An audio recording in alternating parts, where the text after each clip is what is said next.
Pour nous, c'est un très grand bonheur et un grand honneur d'accueillir Tim Ingold. Ça faisait longtemps qu'on voulait l'inviter à l'école de l'anthropocène, avant même la pandémie, et puis ces 2 années nous ont un peu freinés. Mais pour nous, il était important de terminer notre activité de programme, puisque vous savez que l'école urbaine est un programme qui s'arrête au mois de juin. C'est la dernière école de l'anthropocène que nous organisons, en tout cas sous cette forme. Et c'était très important de pouvoir avoir cette conversation avec Tim Ingold, dans la mesure où son travail d'anthropologue est pour beaucoup d'entre nous, à l'école urbaine et bien au-delà, un travail important avec lequel nous avons une conversation, parce qu'on converse avec le travail scientifique des collègues qui écrivent notamment des livres, avec lequel nous avons une conversation depuis longtemps, en tout cas moi depuis maintenant 25 ans, et c'était important de pouvoir continuer cette conversation en chair et en os avec Tim, qui nous a fait le plaisir de venir d'Aberdeen et d'arriver à Lyon malgré un brouillard tenace à Londres qui hier a empêché son avion de décoller. Moi qui croyais qu'avec le réchauffement climatique, la Grande-Bretagne était devenue un pays méditerranéen, j'ai dû déchanter, mais il est là et bien là, et nous en sommes très heureux. Tim va converser avec nous ce soir. Il terminera la soirée en nous jouant un petit peu de violoncelle, puisqu'il est également violoncelliste. Il a voulu donner un petit morceau de violoncelle pour terminer cette soirée, parce que pour lui, la musique est tout simplement la continuation de la pensée par d'autres moyens. Et puis il a demandé aussi à pouvoir dessiner éventuellement certaines des réponses aux questions que je voudrais bien lui poser. Donc ne vous étonnez pas si vous le voyez passer à la table, et en principe le dessin sera projeté sur l'écran du fond. Cher Tim, donc Tim Ingold est un anthropologue britannique qui a étudié à Cambridge, qui a commencé sa carrière à Helsinki, puis ensuite à Manchester pendant de longues années, puis qui est allé à Aberdeen, où il y a eu l'opportunité pour lui de créer un département d'anthropologie à Aberdeen, qu'il a créé et dirigé. Il est désormais professeur émérite à Aberdeen, et son travail depuis 30 ans est considéré comme un travail important en anthropologie et même au-delà. Travail qu'il a commencé à mener à partir de son terrain qui était celui des Samis de Laponie, mais qu'il a étendu désormais à bien d'autres terrains et bien d'autres préoccupations.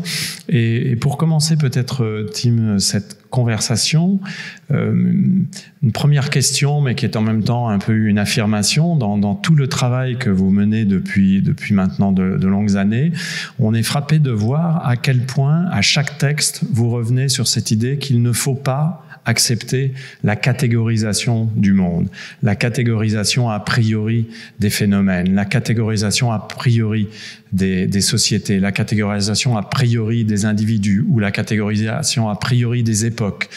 Et j'ai l'impression que tout votre travail est aussi, dans une certaine mesure, une déconstruction radicale et systématique de l'idée qu'il y aurait comme ça des classes, des catégories, des partitions, des couches, des époques, des individus bien identifiés, et que votre volonté, c'est plutôt d'insister sur toute autre chose qui serait, et on y reviendra, la relation généralisée entre tout et entre toute chose.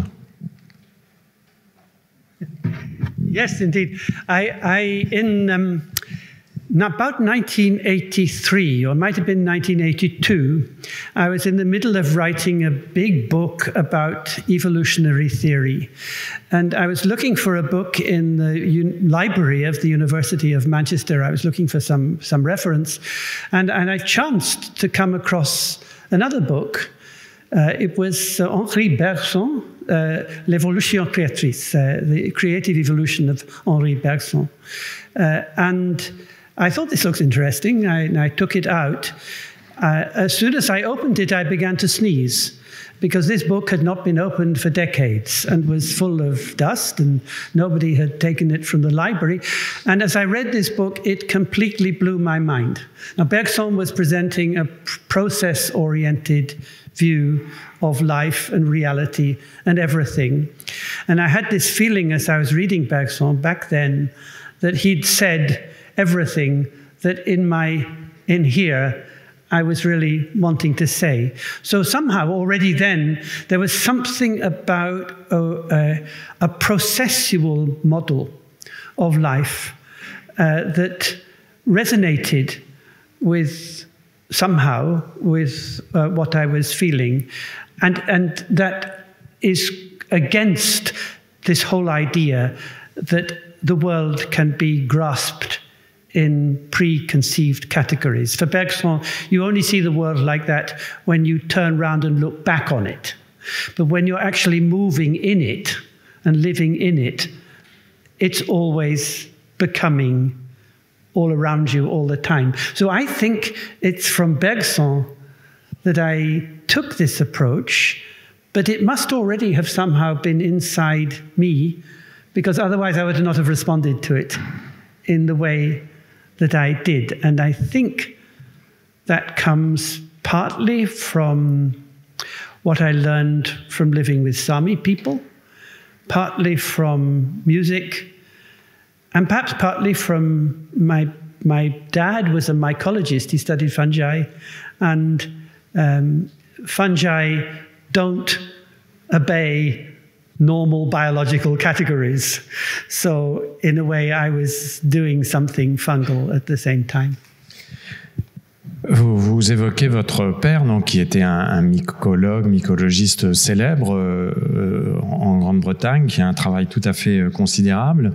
Et cela renvoie aussi au fait que vous avez commencé à étudier les sciences de la nature et les sciences de la vie dans un moment où ces études à l'université étaient très orientées par une théorie standard de l'évolution, une théorie darwinienne un peu standard, où les organismes étaient des entités finalement bien isolées, avec des relations assez faibles les unes avec les autres. Et petit à petit, vous avez été aussi amené à complètement reconsidérer, y compris cette question de l'évolution, et aborder en anthropologue la question du vivant d'une façon tout à fait originale, puisque si je vous cite, pour vous, petit à petit, le vivant est devenu non pas quelque chose qui préexisterait en quelque sorte au fait que chaque entité vivante se déploie de la naissance à la mort, mais vous écrivez « La vie est un champ de relations à l'intérieur duquel les êtres apparaissent ». C'est-à-dire on retrouve véritablement chez vous cette idée que finalement rien n'est prédéterminé et que même l'évolution en fait peut être repensée à la lumière de ce que vous dites sur l'importance de ce champ relationnel. Yes, but that didn't come immediately. So to start off with, when I started teaching in Manchester in the mid-1970s, I was given a course to teach. It was called Environment and Technology, or ET, people thought about extraterrestrial, but environment and technology. Anyway, I had to become an ecological anthropologist, and therefore I was teaching about the question of how we can relate social life to biological life or ecological life. What is the relation between them? And I felt somehow it must be possible to reconcile what we knew about society and social relations from studies in social anthropology with what we know about organisms and their evolution from studies in evolutionary biology and ecology. So I tried to put the two together, and the only way I could put the two together was to imagine that a human being is two things at once, that a human being is a biological organism living alongside other organisms within a web of life, and also a social person living alongside other persons in society. So, and then the question was how to relate these two sides of the human being. And I kept on year after year teaching about this duality, about how we can understand the relations between the social system and the ecological system. And every year it became more difficult. And there came a year when I said, I can't do this anymore. It doesn't make any sense. That was in 1988. And then I realized that I have to start again from the assumption that the biological organism and the social person are one and the same thing. And the only way to do that without falling back to a kind of reductionist sociobiology was to write the biology and the evolutionary theory all over again in a different way. And that's what I started to do. Et ça vous mène en particulier dans des travaux ultérieurs à remettre sur le métier de l'anthropologue la définition même de l'être humain, dans une certaine mesure, puisque, et là il faut plutôt évidemment le dire en anglais plus qu'en français, en tout cas la traduction française n'est pas évidente, vous en venez à dire que finalement on pense trop aux human beings et pas assez aux human becoming, c'est-à-dire le fait que l'être humain est plus un devenir permanent qu'une entité qui serait dès le départ en quelque sorte déterminée dans son déploiement de vie en fonction de son patrimoine social ou de son patrimoine génétique. Donc vous venez à critiquer radicalement toutes les théories en quelque sorte de la détermination en insistant plutôt sur le devenir de toute entité, d'ailleurs pas simplement des entités humaines, dans une proximité parfois, enfin là c'est peut-être une interprétation que je fais qui ne vous satisfera pas, dans une proximité aussi avec certains travaux de Gilles Deleuze, quand il insiste justement sur l'importance dans, vous savez, la séparation entre critique et clinique chez Deleuze, quand il insiste sur la nécessité de penser d'abord le devenir avant de penser les états. Il y a quelque chose qui est chez vous là aussi très radical dans cette volonté d'aborder le statut même des entités humaines et non humaines. This is true, yes, that I think we should start off with the idea of human becomings rather than human beings. The question goes back to the relationship between phylogenesis and ontogenesis, that is between evolution and development. And in biology always, or in mainstream biology, development or ontogenesis has always been secondary to evolution or phylogenesis. And even now that there's been a lot of rethinking about that, even now still ontogenesis, the way in which an organism becomes and lives its life, is somehow wrapped up within a wider picture of the evolution of its species. I wanted to put that the other way around and argue that actually the very first thing we have to start with is the development of the organism, that process of becoming. And of course, Gilles Deleuze has been arguing exactly the same thing. When I first picked up 1000 plateaux, 1,000 plateaus in, I don't know when it was, maybe around about the late 1990s.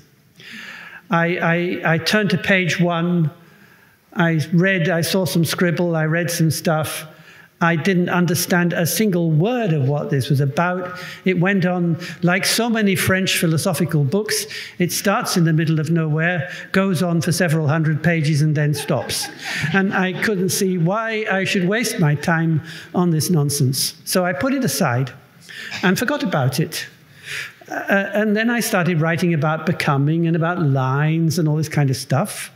And people were gently saying, you know, I think you ought to read what Deleuze says about nomadism and this and that. And I don't know. And then eventually I did. And having already thought it through for myself and come up with concepts that worked for me, I could then see, when Deleuze uses this word, he means that. And when he uses this word, he means that. And I could have a key to translate from his language into mine. And then I said, shit, he's said everything already that I've just been trying to say. So that was something of a discovery. So it's not that I've been exactly influenced by Deleuze, it's rather that I thought it out for myself and then found that he had thought it all already, which is my usual experience with philosophers, that I only understand a word of what they're talking about when I first thought it all out for myself, and then I can see what they're saying. Oui, vous avez donné une assez bonne définition de la philosophie française, hein, qui vient de nulle part et qui va, on ne sait pas trop où, mais on finit par comprendre après. Hein, mais je vous rassure, Tim, ça arrive à tout le monde, hein, y compris à des lecteurs français. Mais ce qui est intéressant, c'est de voir que Deleuze et Guattari, et surtout Deleuze, développent des thèmes qui sont assez proches des vôtres, mais avec des points de départ complètement différents. Et pas beaucoup d'intérêt de leur part à ce qui vous intéresse autour de cette question de la théorie de l'évolution. Et à partir de cette réflexion sur le devenir, vous en avez été aussi amené à insister donc, et c'est peut-être un morceau de votre travail qui n'est pas suffisamment connu en France, vous avez été amené à insister aussi sur le fait que, puisque tout est en devenir, que aucune chose n'est prédéterminée. Ce qui devient absolument fondamental, ce sont tous les processus qui permettent de générer du devenir. C'est la génération du devenir qui devient tout à fait essentielle. C'est la raison pour laquelle la soirée de ce soir se pose comme une soirée consacrée à cette idée de génération. C'est-à-dire, en fait, pourrait-on dire, de fabrique permanente, de fabrique à travers la pratique et les gestes. J'aimerais bien que vous insistiez un peu sur cette idée justement de génération, de fabrique, de pratique, d'attention que vous avez aussi à ce que vous appelez donc le geste, hein, c'est-à-dire ce qui renvoie justement à cette action de fabrication. I just go back a bit to the point about process and becoming and indetermination, because one criticism that I often receive is, it's sometimes called conflationism. They say, this particularly comes from biologists, they say, look, we know that the world is very complicated, that it's a big mess, that everything is jumbled up. We know that. We don't need you to tell us that. But we, as biologists, have to try and sort it out somehow. And in order to sort it out, we have to have concepts which are clearly defined. We have to cut things up.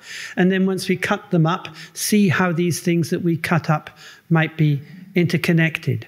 So their criticism is that all this stuff about becoming and process and mixture and so on is all very well, but for them, in science, it doesn't take them anywhere.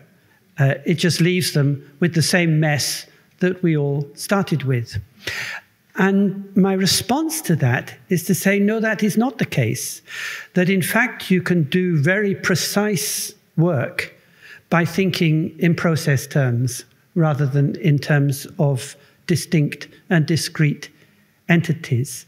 So thinking about, when I think about the world as made up of entangled lines, for example, you can look very carefully at how those lines tangle, at the kinds of knots they make. So that simply starting with process rather than structure does not mean that you choose chaos over order. It means that you do a different kind of analysis, which can be just as precise and just as rigorous. And that was a point that I'm still trying to argue with scientific colleagues. But then to get onto your later point about making things, what I feel is that knowledge comes out of thinking, and thinking is something we do. It's something we do in the world, and we often do it more creatively if we are working with stuff or doing something of some sort, so that the ideas actually emerge out of a practical engagement with materials. So way back when I was still in Manchester in the mid-1990s, we had a group of colleagues and research students who were doing anthropology, but they also all had backgrounds in art and architecture. And so we put together an informal seminar when we started talking about some pretty general issues in anthropology. But the way we did it was that as we were discussing these things, we were doing something practical. We learnt to make pottery, to repair a stone wall, to sing together. We did all sorts of things. But what we found from that was that the quality of discussion and the creativity of discussion that emerged in the course of actually doing something together, performing some task, a craft-like task together, was of a different order from that in which would happen if you just sat around a seminar table and talked. And that fixed in my head the idea that thinking is something that comes out of making and not the other way around. You don't first think and then make, but making is the very cradle of thinking.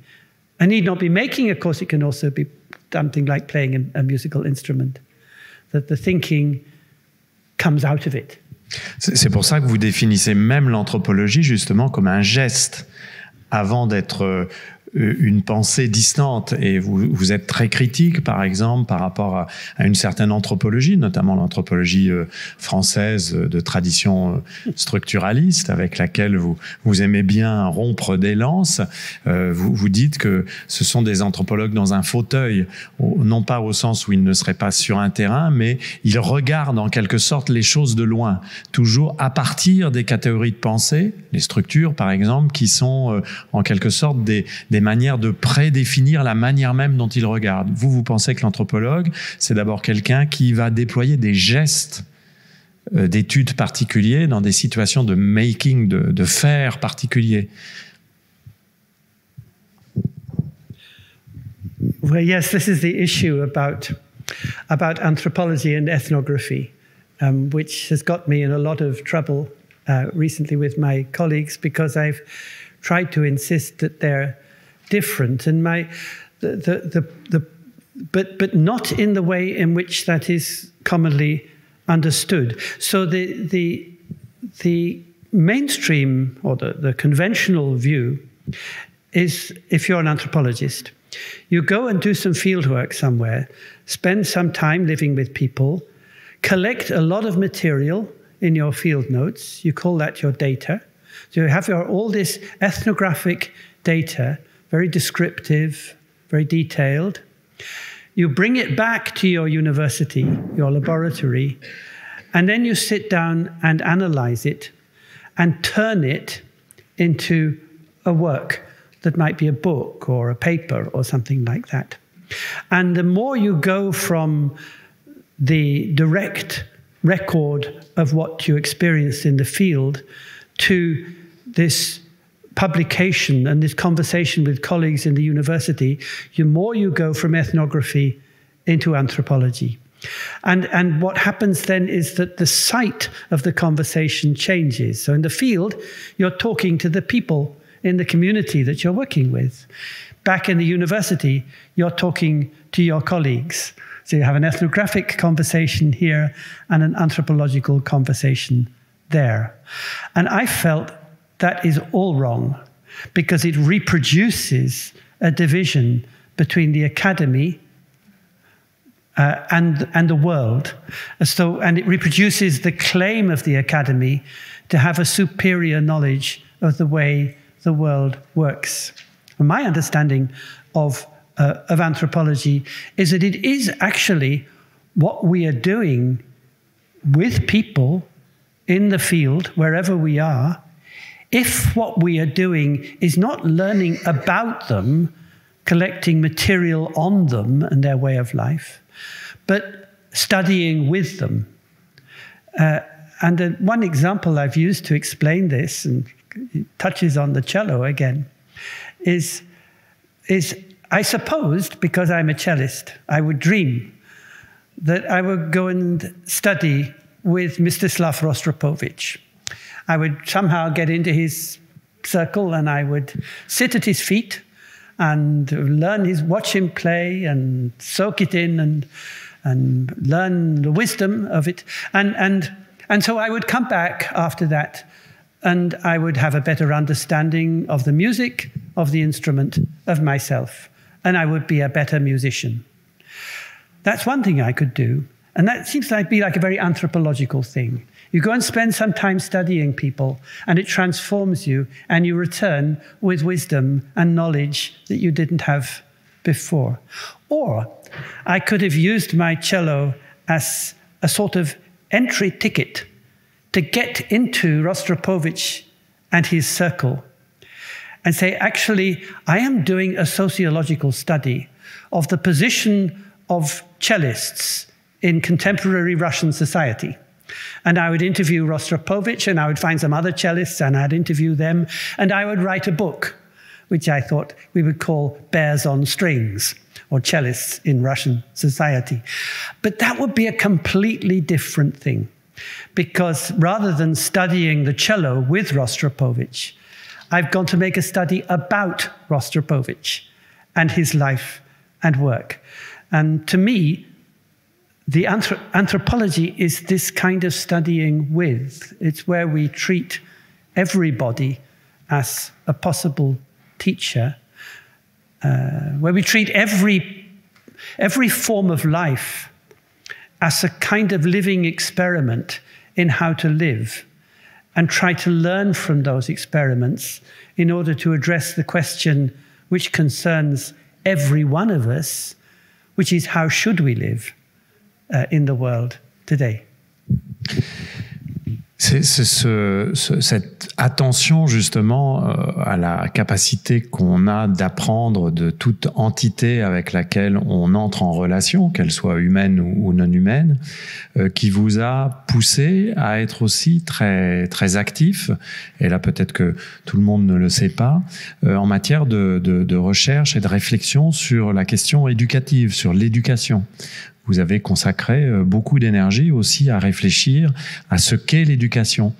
Et c'est intéressant parce que vous le faites notamment en utilisant très explicitement des références à la philosophie pragmatique nord-américaine, en particulier à John Dewey, qui est un auteur que vous découvrez là aussi un peu incidemment, un peu tardivement.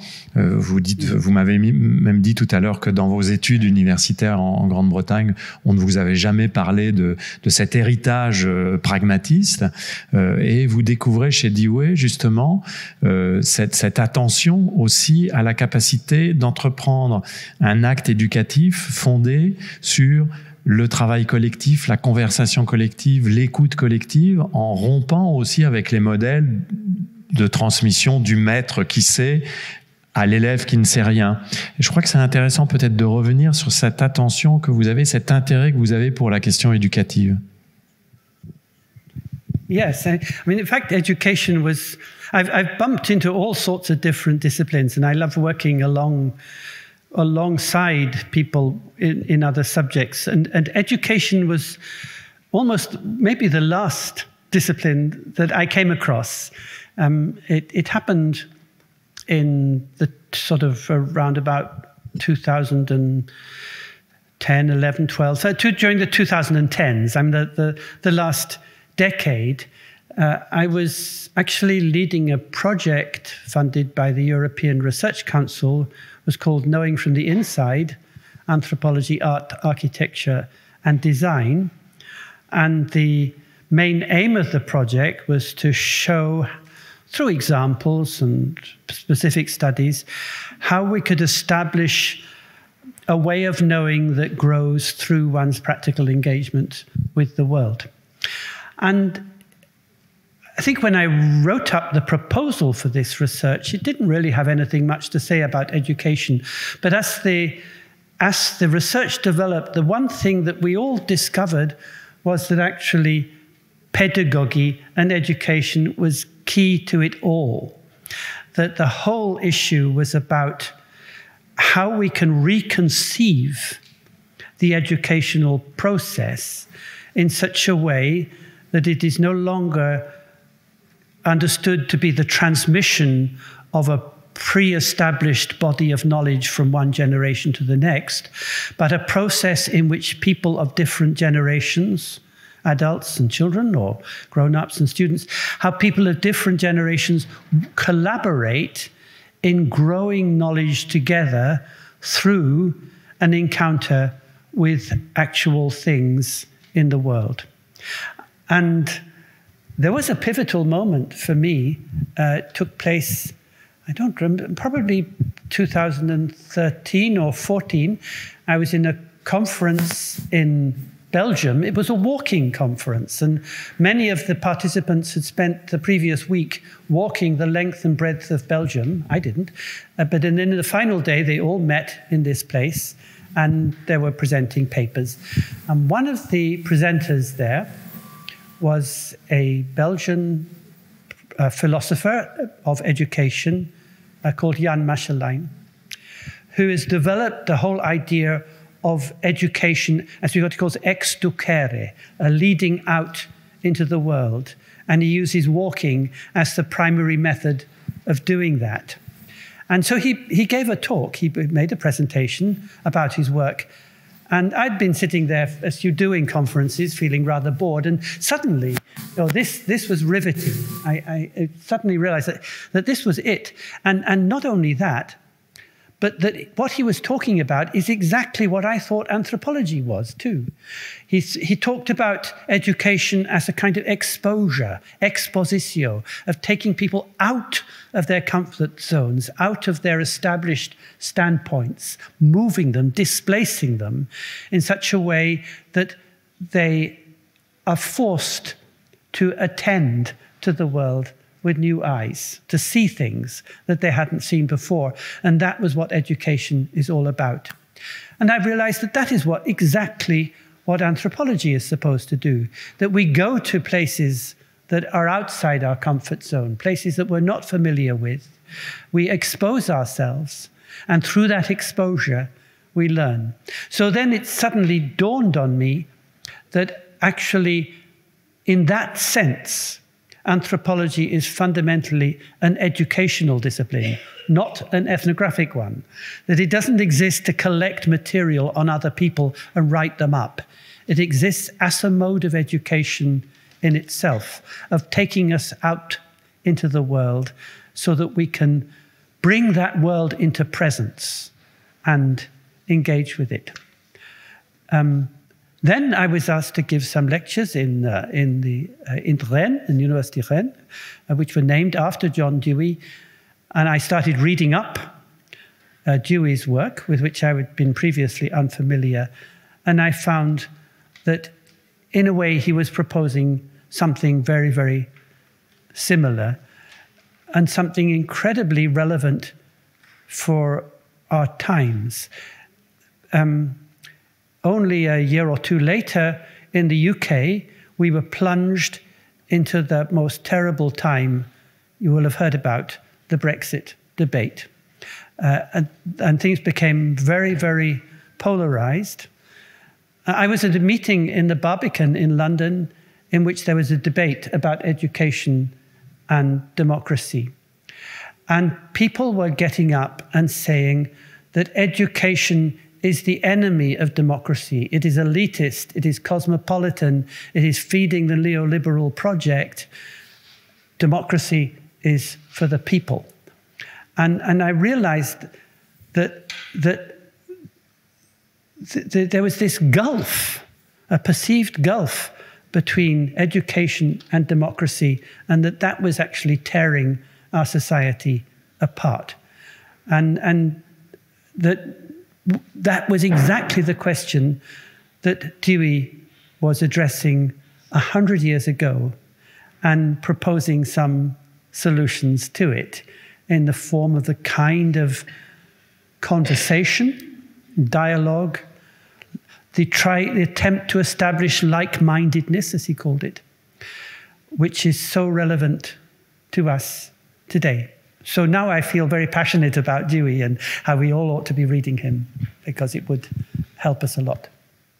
Oui, Dewey qui a aussi beaucoup réfléchi sur des questions politiques. On ne va peut-être pas revenir spécifiquement là-dessus, mais toujours avec cet esprit conversationnel, si je puis dire, et pragmatiste qui le pousse à considérer qu'aucun problème n'existe avant qu'un public ne se soit constitué pour, de façon conversationnelle, définir ce problème qui ensuite seulement peut éventuellement être traité.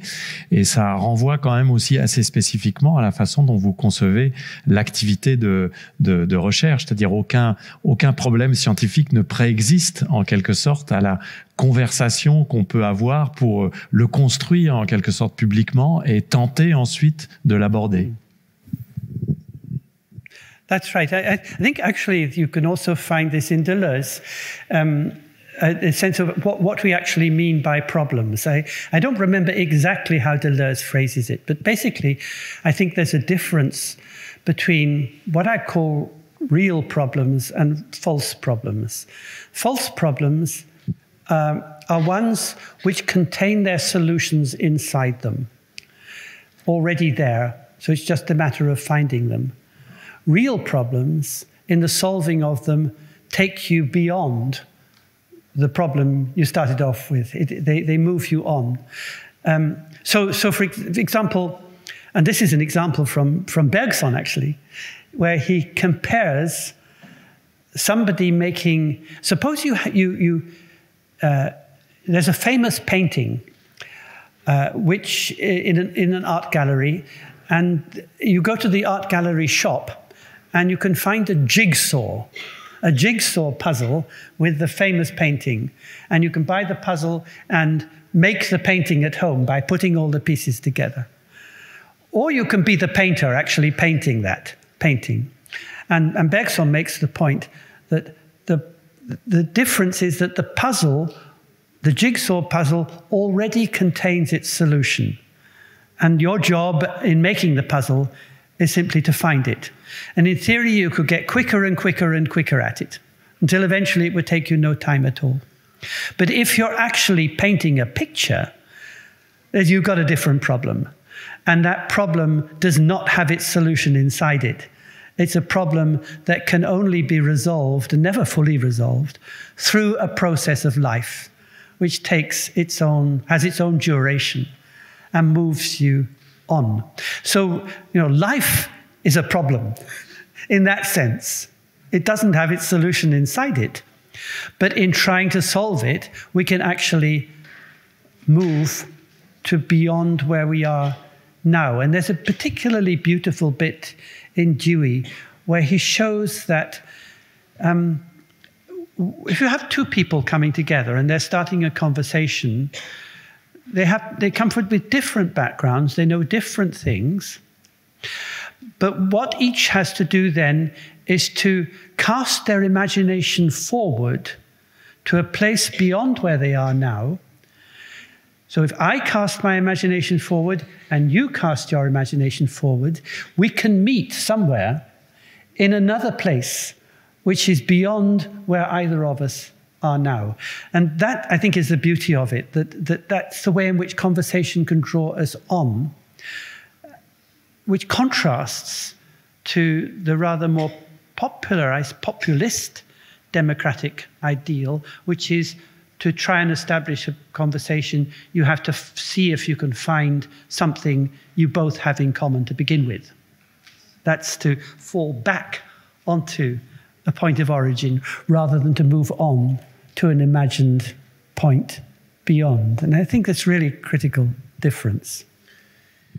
Mais on voit bien effectivement cette attention que vous portez à ces processus de devenir, de génération, de gestes et de pratiques. Mais on peut peut-être revenir à ce que vous avez dit tout à l'heure sur le fait que pour autant votre travail de chercheur, à la fois celui que vous menez dans les très nombreux collectifs que vous animez, c'est un travail qui cherche à toujours documenter au plus près de ce que l'on peut observer les réalités générationnelles, si je puis dire, c'est-à-dire ce qui se passe, les processus qui véritablement se déroulent. Vous ne vous contentez jamais d'avoir un discours général sur des choses, vous essayez véritablement d'aller voir concrètement comment ces systèmes de relations se construisent. Vous aviez même proposé d'ailleurs, il y a quelques années maintenant, je crois que le concept ne vous plaît plus autant, mais jadis le concept de taskscape, hein, pour différencier landscape d'un côté et taskscape. Landscape, c'est quelque chose, le paysage, donc quelque chose qui est déjà fixé et qu'on regarde de l'extérieur, en quelque sorte, comme si tout était déjà dit, comme si tout ce qu'on devait connaître était déjà contenu dans ce paysage. Et vous opposiez le taskscape, hein, qui est difficile à traduire, en tout cas qui renvoie à cette idée que ce qui est important, c'est le dispositif formé par l'ensemble des pratiques relationnelles qui vont pouvoir être observées sur un terrain. You're right that I wrote this paper. It was actually in 1993, a long time ago. It was a paper called The Temporality of the Landscape. And I introduced this notion of taskscape, and wish I never had. It's partly it's a horrible word, and also because there came to be a fashion in the social sciences at that time for inventing every possible kind of scape. You know, there's skyscapes and ethnoscapes and mediascapes and businesscapes, and it was ridiculous. And so I didn't like that. But also the point was that I had introduced the concept of taskscapes, meaning an array of tasks rather than an array of landforms. I'd introduced this concept actually in order to get rid of it. So I started by saying, well, there are landscapes and there are taskscapes. But what I really wanted to argue was that the landscape itself, or what we call a landscape, is itself intrinsically temporal. That even if you're standing in the countryside and there are streams and there are trees and there are mountains and there are people and animals, all these things are carrying on in their lives with different temporal rhythms which intersect with one another, making a kind of symphony. And therefore, the landscape itself is not a static scene. It is itself a temporal unfolding. And my point was that once we recognize that temporality of the landscape, then we don't need taskscape anymore. So I introduced it in order to demonstrate the temporal aspect, but with the view eventually that saying, well, once we recognize the temporality of the landscape, we don't need to have a separate concept of taskscape. But unfortunately, people picked on this idea. Archaeologists in particular, they picked on it, and suddenly there were taskscapes everywhere. And I kind of lost control of the concept. And so, yeah. Ça arrive souvent, rappelons-nous Michel Foucault se désespérant de la manière dont certains s'étaient saisis du concept qu'il avait créé, un peu comme vous le taskscape, simplement à un moment de sa pensée, qui est le concept d'hétérotopie, qui a été ensuite très très très utilisé, notamment dans le monde de l'architecture, et qu'il détestait à un point tel qu'il n'avait jamais voulu de son vivant que le texte de la conférence qu'il avait donné en 1967 dans une école d'architecture soit republié. Et il disait toujours, mais qu'est-ce que les gens ont avec le concept d'hétérotopie. Donc taskscape, c'est un peu votre hétérotopie. Mais ce qui est intéressant, c'est que ça vous pousse à insister sur un point important, qui est que ce qui paraît fixe, le paysage, en réalité, si on s'attache au processus de génération, aux pratiques, aux relations, n'est pas fixe. Et ça, c'est quand même quelque chose de très systématique dans votre travail. En ce moment, on a l'occasion de travailler ensemble autour justement de cette volonté de mettre en mouvement les analyses et les concepts fixes. Donc, vous avez beaucoup travaillé avec un collègue de l'université pontificale de Santiago du Chili qui a été invité ici à l'école urbaine, Christian Simonetti. Vous avez beaucoup travaillé sur les questions de solide fluide. Hein, c'est la manière dont les choses solides sont en réalité, si on les observe bien, des fluides et réciproquement. Et là, nous travaillons ensemble sur ce que vous avez appelé urban liquefaction, c'est-à-dire comment des organisations urbaines, ce qui paraît le plus solide et le plus stable, peuvent être en réalité considérés un peu comme des mouvements, comme des flux, comme des liquidités. Ça, c'est chez vous toujours une caractéristique de faire en sorte que ce qui paraît stable soit en vérité observé sous l'angle du mouvement. Et c'est aussi très bergsonien d'ailleurs, hein, du mouvement, de l'instabilité, du changement. Yes, so it's really just that movement is ontologically prior to stability. It's not that it's all movement rather than all stasis, because some things are reasonably stable, but that whatever stability there is held within movement, rather than movement being a product of the interaction of stable forms. So it's like turning things inside out. And one of the things I learned from working with Chris Simonetti on this issue of solid fluids is very challenging in many ways, but it dawned on me that fluidity or flux is not the same as liquidity. That actually, when we talk about the flux of the world, it doesn't mean that the world is all runny like water. It can actually be quite viscous. It can be like pitch or something that scarcely moves at all. But the emphasis on flux is simply to say that forms arise within movement and not the other way round. So, for example, one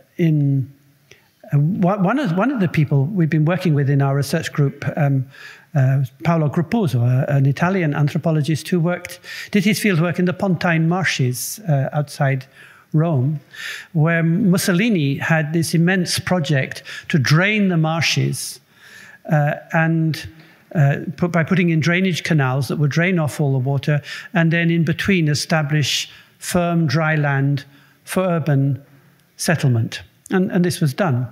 So what happens then is that the liquid runs down the drainage channels. So that this idea of liquidity is actually a byproduct of imagining the world as a solid base for habitation.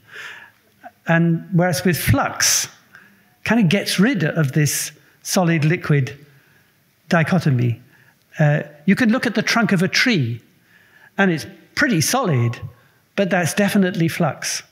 And you can see it in the grain and in what you know is going on inside the tree. So it's very tricky.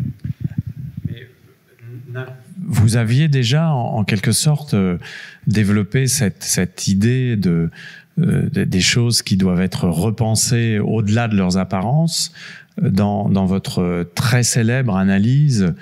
Peut-être êtes-vous d'ailleurs lassé de la reprendre et de la redire, mais ici, en France, nous n'avons pas eu l'occasion souvent de l'entendre. Votre très célèbre analyse de la tente, de la hutte des peuples samis que vous avez analysée, c'est-à-dire cette sorte de tente conique qui apparaît aux yeux de beaucoup d'anthropologues qui vous ont précédé comme quelque chose de parfaitement clos, de parfaitement stable, de parfaitement localisé, et que vous pensez d'une manière assez déconcertante en disant mais non, si l'on regarde bien, en réalité, tout ça est toujours pris dans le mouvement et dans les lignes de vie qui vont s'entrecroiser, et c'est aussi quelque chose qui vous a poussé à beaucoup travailler sur cette question justement des lignes et de l'entrecroisement des lignes des vies qui créent justement cette réalité sociale qu'on peut observer.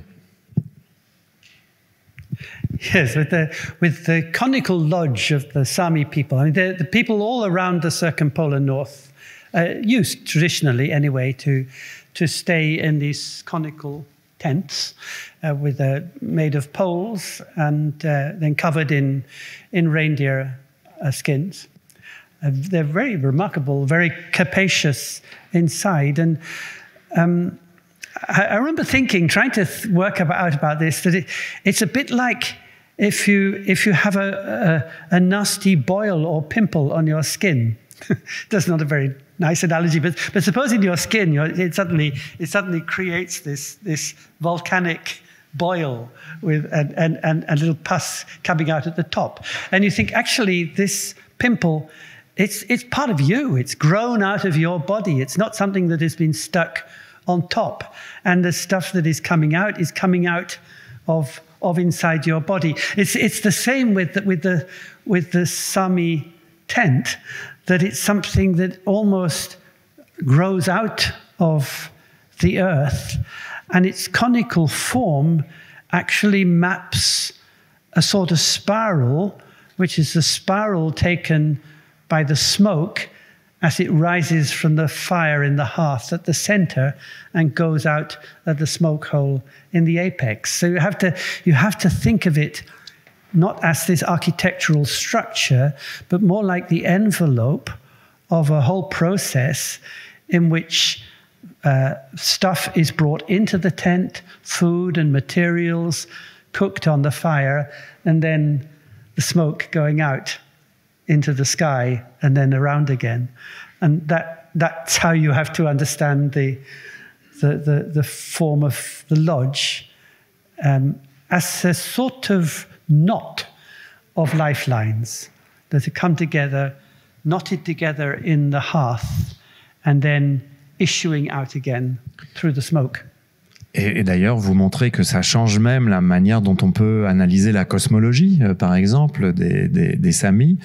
Et revenons-en à cette question fondamentale du nœud, hein, de ce nœud de ligne qui constitue cette tente parfaitement conique dans le mouvement des différentes choses qui entrent et sortent finalement. Et on en vient à un point peut-être nodal justement ou central de votre analyse et de votre pensée, qui est cet intérêt que vous avez justement pour toutes les figures du nœud, de la trame, du tissage, de ce qui est filé, tissé, tramé. Vous utilisez dans votre travail le mot de mesh, de meshwork, meshworking. Le mesh, c'est la trame, c'est le tissu qui est tramé. Et comme il y a une exposition aujourd'hui au RIS que vous avez peut-être vu, qui est consacrée au textile, on ne pouvait évidemment pas ne pas faire la référence à cela. Chez vous, les réalités observables, si tant est que des réalités existent, elles sont toujours de l'ordre de ce qui est noué, tissé, tramé, fabriqué dans cette sorte d'activité presque textile que les entités humaines et non humaines produisent dans leurs relations. Yes, only then I found that's only half of it. So if you go back to the conical lodge of the Sami, yes, the lodge is like a knot where all these lifelines come together, but it also says something about the relationship between the sky and the earth, and the way in which the sky and the earth are not separate, but meet together at the hearth. And so one of the things I found was that in thinking about lines and the way lines are knotted together, and thinking about the forms of things as knots in that sense, I also found myself thinking about the weather, about the atmosphere, about the air. And I had to try and figure out why this was, because you could say, oh, the world is one big meshwork. It's woven together out of all these lines and fabrics. But then you think, well, that's part of it. But what about the air? What about the atmosphere? What about the earth? Where do we put all of that? And I wrote a book. It's called The Life of Lines, trying to, well, part of it was to try and sort out that problem. And I figured in the end that it was something like the relationship between breathing out and breathing in. And the metaphor I used was like with the breaststroke in swimming. I can't hold this at the same time, but when you're swimming with the breaststroke, you do this, and then you do that. So that gathers the water so that then you propel it. Now, when you breathe in, you gather the atmosphere, and then you breathe out. There's a movement of propulsion. So you convert the gathering of the atmosphere into a linear movement. It's exactly what happens in a sailing boat. The sailing boat gathers the wind in its sails and then goes on a line through the water. So that I thought that must be the relationship between the atmosphere and the meshwork as to how it's done. I just realized that I haven't drawn anything because I've been so absorbed in this conversation that I will. It happens. Mais cela, juste peut-être une dernière question avant de vous laisser éventuellement, enfin de vous laisser la parole si vous avez quelques questions à poser. Tout ce travail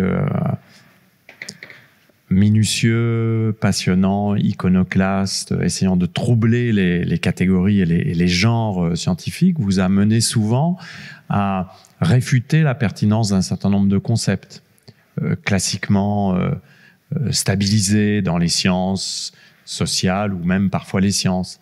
Par exemple, le concept d'environnement ne vous plaît pas particulièrement. Et je pense que c'est important que vous expliquiez pourquoi, parce que c'est directement lié à ce que vous venez de nous expliquer au préalable. Okay, now I can draw a picture. Yes. Okay, I shall. Maybe I put this down. I think I will. So okay, I think I can do it. So usually when people talk about the environment, they say the first thing they do is they draw a circle, right? And then they say, here's the organism inside the circle, and here's the environment outside the circle. And ecology, you see, studies the relationship between the organism and the environment. So it's this kind of relationship. Social scientists do the same thing. They talk about society. Well, here are lots of individuals, and they form a group. They form a society. But as soon as you draw that circle, you're already making a whole lot of assumptions about what kind of being you're dealing with. You're saying that here's this creature that is self-contained, that it's got an inside, and outside is the environment. But now if we suppose instead that the creature is actually a knot. Okay, so something like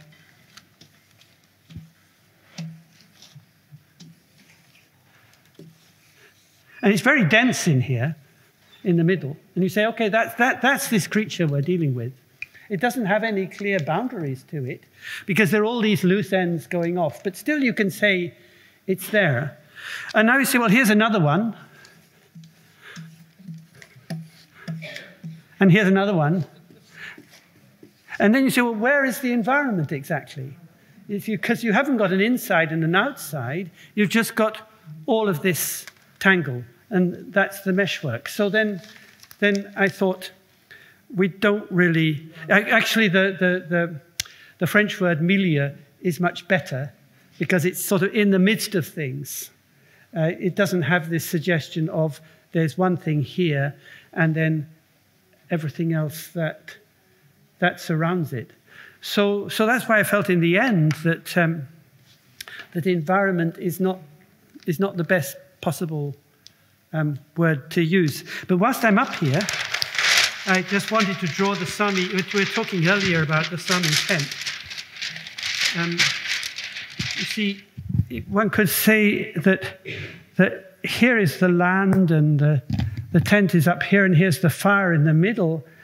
But what's happening is that the smoke is going up like this and up through the top and you're coming in the middle. So the tent is just all this process going on.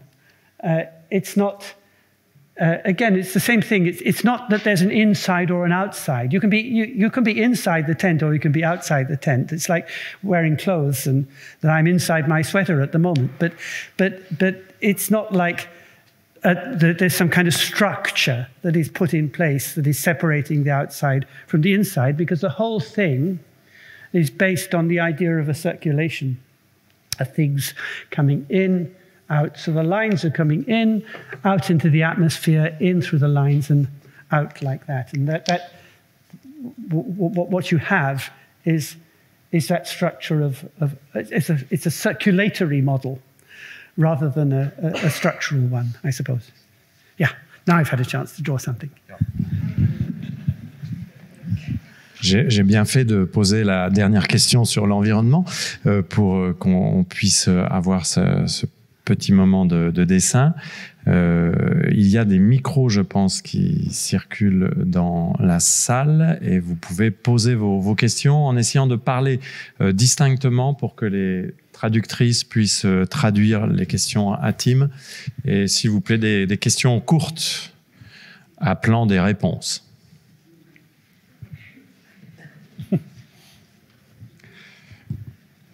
En anglais, on dirait questions, not statements. Pour ceux qui veulent vraiment discuter avec Tim de tout cela, je vous rappelle qu'il y a un séminaire demain qui se fait. Alors, le micro, oui. Il y a une dame ici au pull bleu qui avait levé la main en premier, je crois. En tout cas, vous êtes la première que j'ai vue. Hi, thank you. I was wondering maybe if you could talk a little bit of how you go about in resolving these questions that come to your mind. Do you have a very clear process for every question or subject that you want to get to the bottom of, or does it depend on the subject and it's every time completely different, this process? I have a process of a sort which involves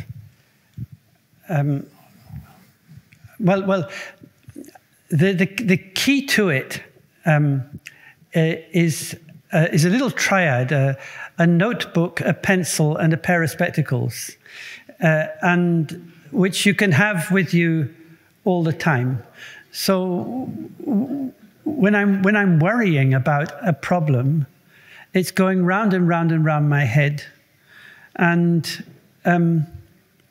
you can't find the right way to formulate it until all of a sudden, it could be at any time, it could be in the middle of the night or during the day, it suddenly clicks into place, and then you have to get it down in that notebook immediately before you forget. And so another thing I do is every morning before breakfast, I have a half-hour walk just around the local streets and the park.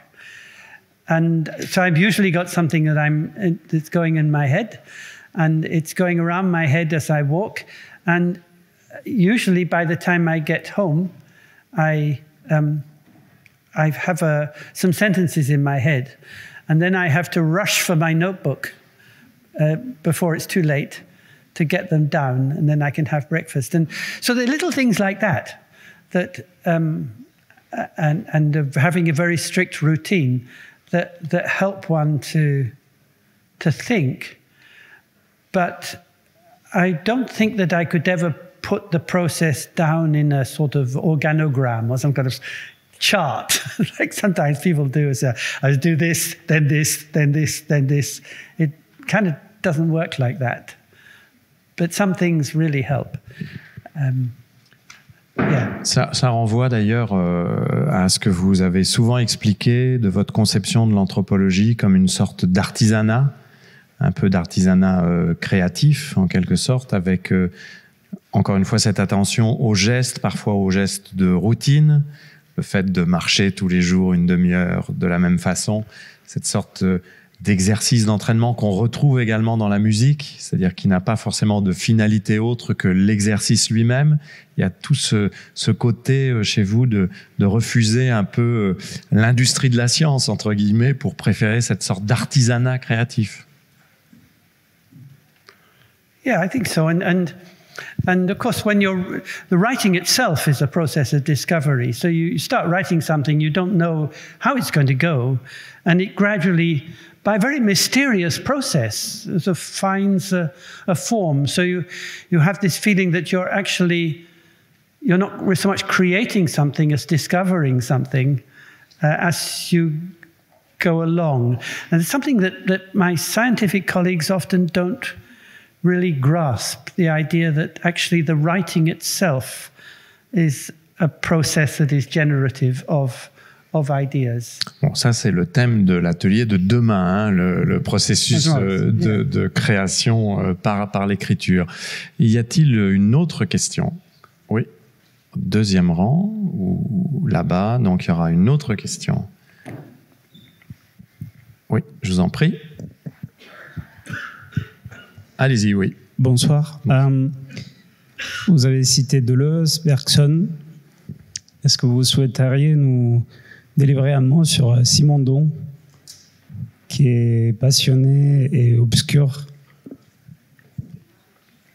Alors, Gilbert Simondon, cela fait-il partie des penseurs avec lesquels vous travaillez? Il y en a bien d'autres, on aurait pu parler de Gibson aussi, mais Simondon, très bonne question. Yes, is the answer. I've found some inspiration in Simondon, and I feel pretty close to his way of thinking. I haven't sort of gone deep into Simondon. I picked up some texts here and there, some of them in French, and of course there's still the problem that much of his work is still untranslated into English. Long promised, but still hasn't come. So that's a barrier for people like me who struggle a little bit in reading French. But I have found Simondon's ideas about ontogenesis resonate very closely with mine, and of course they had a great influence on Deleuze as well, and then I'm reading Deleuze, who's been reading Simondon. It does all connect up. So he's definitely a part of my an influence. Oui. Thank you very much. I would like to ask you, as an anthropologist, and following this deconstruction of categories and concepts, what do you think about the Anthropocene? I'll start with the good side of it. I mean, where I think it's been helpful, and that is that I think there is no doubt that under the banner of this concept, that the concept itself has stimulated discussions and conversations that might not otherwise have taken place across disciplines, such as between geologists and social scientists, for example, which didn't happen or hardly happened before. And these conversations have been creative and constructive, and that's all to the good. So in the sense of enabling things, making things happen, which would not otherwise have happened, the Anthropocene has brought some benefit. But I think if you just looked at it as a concept, quite independent of the way in which it's been mobilized, and just say, is this a good concept? Does it work as a concept? Then I would have to say, no, it doesn't. It's a very unsatisfactory concept.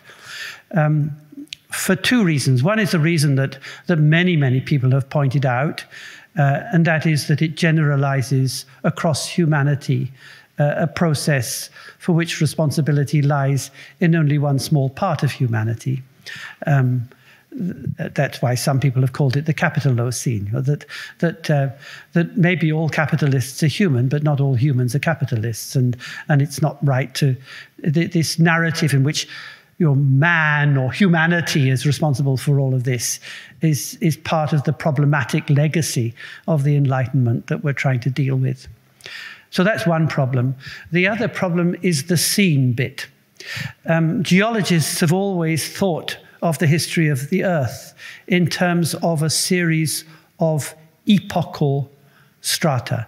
Layer supplanting layer supplanting layer. The diagrams of the history of the Earth always take this form of a number of different layers that are superimposed one upon the other, which is why they're so obsessed with trying to find what would be the indexical, the golden spike, they call it, that would determine the precise onset of the Anthropocene. I've been trying to argue against this layer by layer view of the world in every field of life. I've been trying to think of, instead of thinking of layers, I've been trying to think of something more like a rope that is continually twining. And so I don't think, I think we should be challenging this way of thinking about the history of the earth and about human history as a series of layers, because in the end I don't think it's really helpful. So that's where those are the two reasons why I feel unsatisfied with Anthropocene as a concept.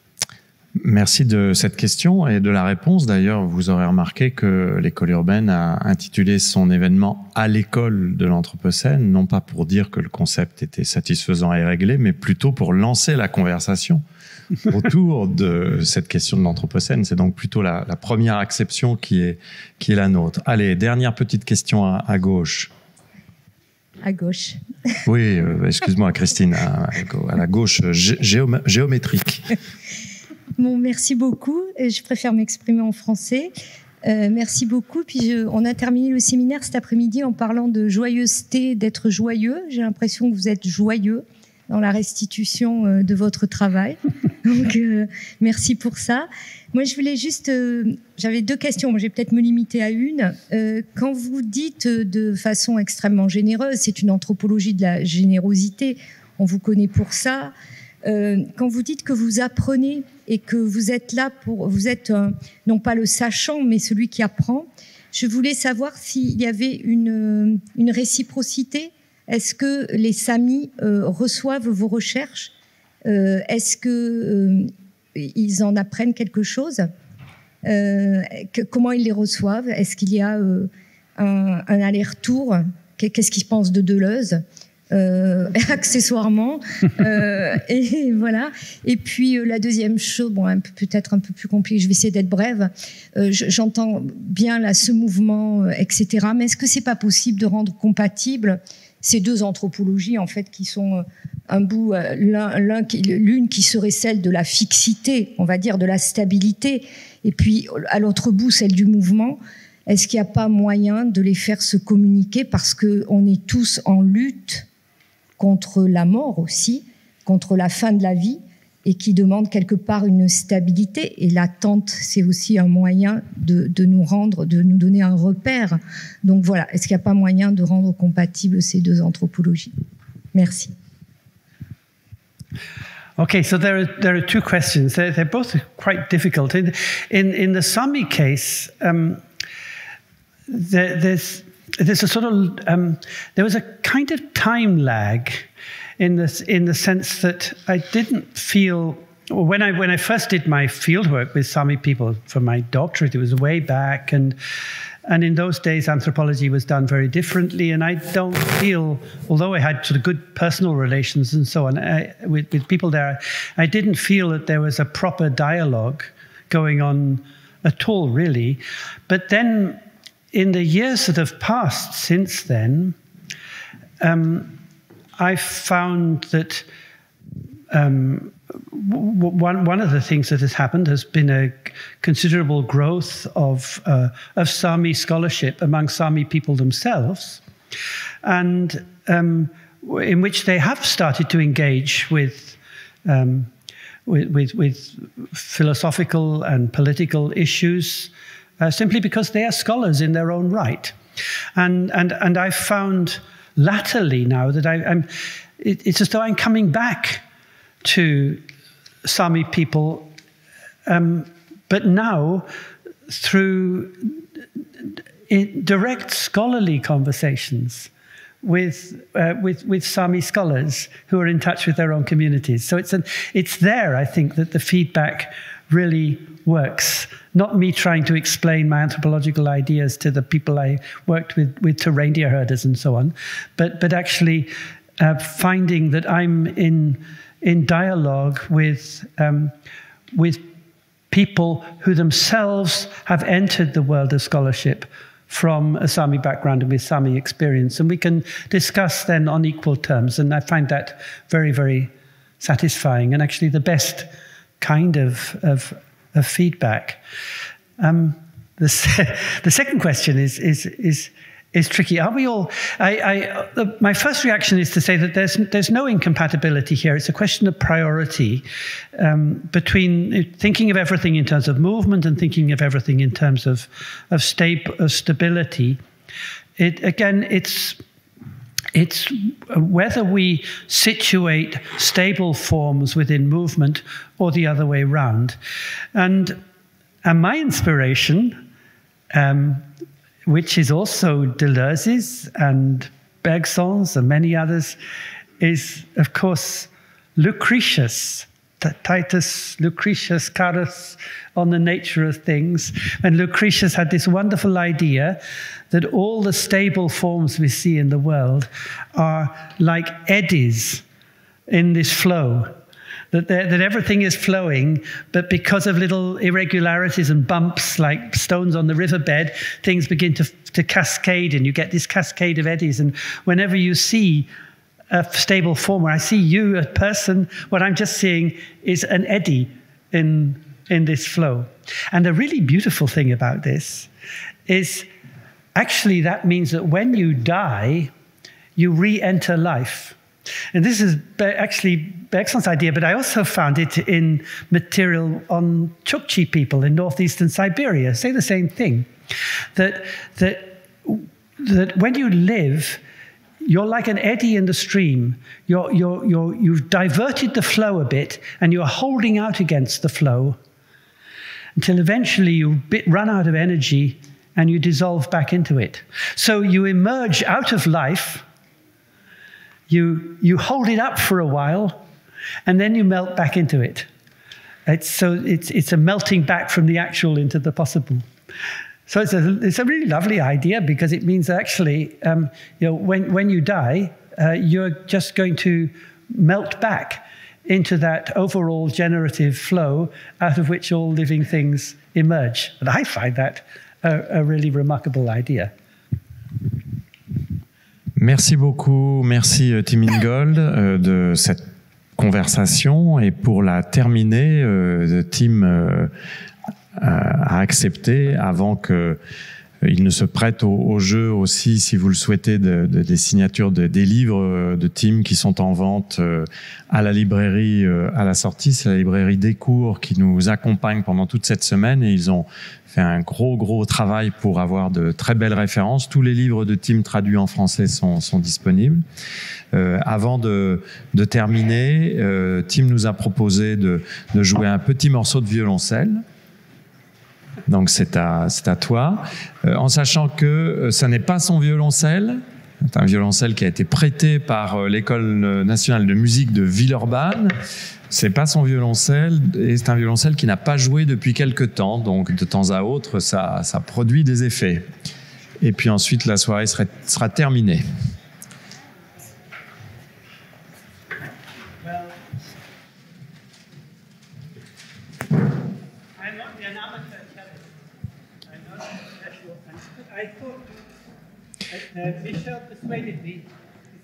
Voilà, Tim n'est pas un violoncelliste professionnel, mais c'était intéressant pour nous qu'il termine, parce que en fait, le violoncelle, c'est aussi un de ces gestes qui lui permettent de penser tout autant que la marche.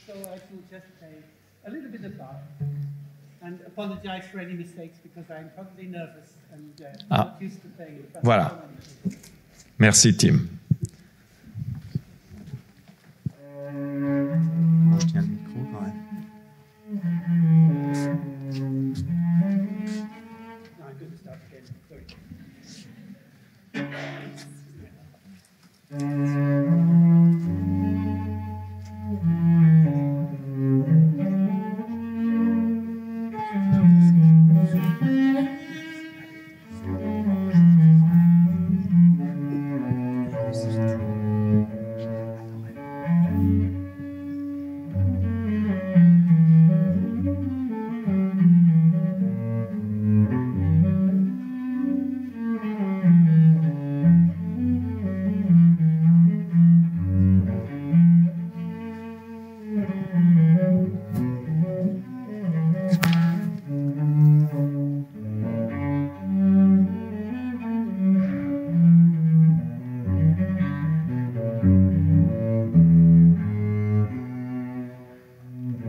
Merci Team Ingold pour cette soirée. Merci beaucoup.